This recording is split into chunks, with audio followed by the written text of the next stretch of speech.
لوگ آتے ہیں عشاء کے بعد ہی. ٹھیک ہے میرا خیال ہے تھوڑی ہمت کر لیں. کیا کہہ رہے ہیں بھائی آپ؟ جی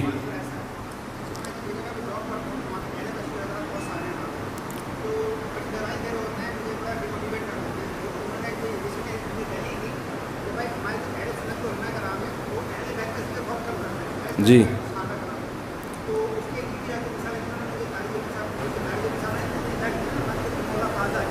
ہاں جی. دیکھیں یہ جو الزام لگایا جاتا ہے نا کہ اہل سنت والجماعت اہل بیت پر بیان بہت کم کرتے ہیں، ایسا نہیں ہے. اہل سنت میرا حضرت حسین کی فضیلت پر بیان ہو چکا ہے، حضرت حسن کی فضیلت پر بیان ہو چکا ہے، حضرت علی کی فضیلت پر بیان ہوا ہے، تو سب علماء کر رہے ہیں.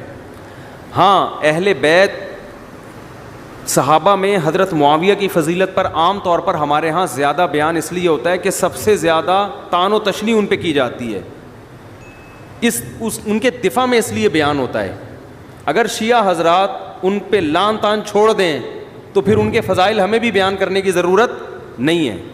تو یہ شیعہ لوگوں نے ہی ہمیں مجبور کیا ہے کہ ہم حضرت معاویہ کے فضائل کثرت سے بیان کریں. باقی یہ تو متفق علیہ عقیدہ ہے کہ ہم حضرت معاویہ کو حضرت علی پر فضیلت نہیں دیتے. یا تو ہم دے رہے ہو نا فضیلت، پھر یہ الزام لگایا جا سکتا. ہم مانتے ہیں کہ حضرت علی کی فضیلت حضرت معاویہ سے زیادہ ہے. دوسری بات دیکھیں کہ جب بھی آپ خود کسی کو اجازت دے دیں گے نا کہ وہ آپ پہ سوالات کی بوچھاڑ کرے، تو اس کا نتیجہ یہ نکلے گا کہ وہ تو اپنی ساری باتیں آپ سے کر لے گا. میرے پاس کچھ لوگ یہاں آئے تھے باغ فدق کے بارے میں بات کرنے کے لیے کہ باغ فدق میں یہ جو ان کے مسائل ہیں کہ یہ ہو گیا، یہ ظلم ہو گیا فلاں. میں نے کہا میں نے ان کو بٹھایا، میں نے کہا بیٹھو. میں نے کہا آپ کیا چاہتے ہو کہ یہ الزامات کو صحیح مان کے میں شیعہ ہو جاؤں؟ آپ یہ چاہتے ہو؟ یعنی اس سے یہ ثابت کرنا چاہتے ہیں کہ سنی مذہب غلط ہے اور شیعہ کیا ہے؟ صحیح ہے. یہ چاہتے ہو نا؟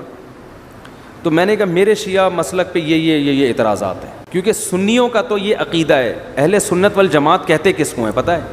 اہل سنت میں سنت سے مراد ہے حدیث، اور الجماعت سے مراد ہے صحابہ.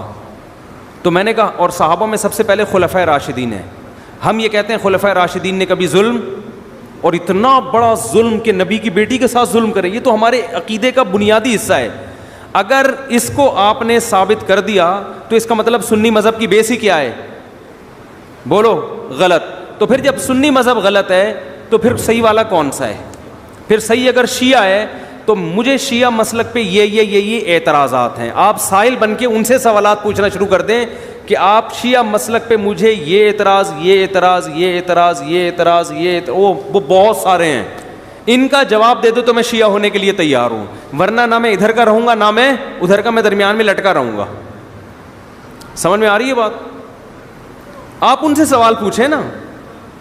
جیسے عیسائی بھی اسلام پر اعتراض کرتے ہیں، عیسائی لوگ بھی اعتراض کرتے ہیں اسلام پہ، یہ اعتراض ہے، یہ اعتراض ہے. بھائی ٹھیک ہے مان لیا یہ اعتراض، تو میں اسلام چھوڑ دوں؟ وہ کہے گا ہاں چھوڑو جب یہ اعتراض ہے. تو پھر کیا کروں میں؟ کہ وہ کہے گا عیسائی ہو جاؤ.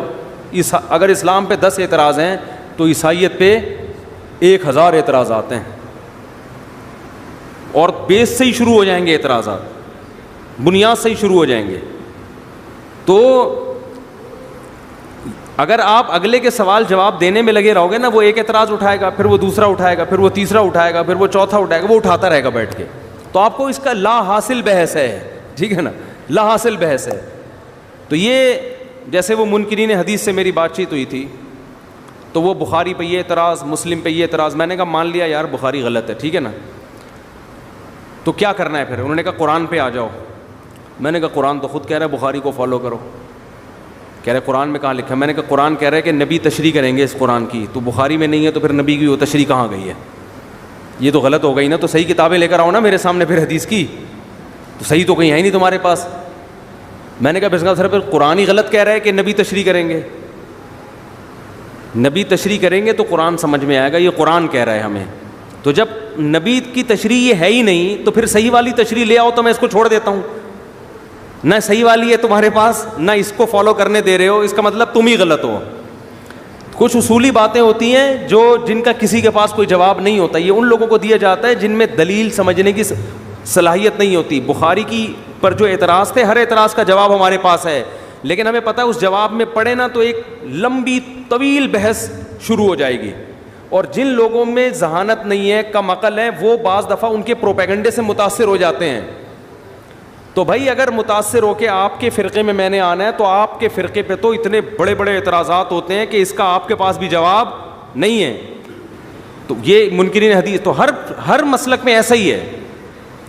تو اس لیے ان سے پوچھا کریں کہ یہ بہت ساری چیزیں پوچھنے کی, میں پوچھوں گا تو پھر وہ ایک مناظرے کی صورت بن جائے گی نا, یوٹیوب پہ وہ جائے گا, پھر وہاں سے جواب آئے گا, پھر وہ وہی ہوگا جو اس کا ہوا ہے صاحب.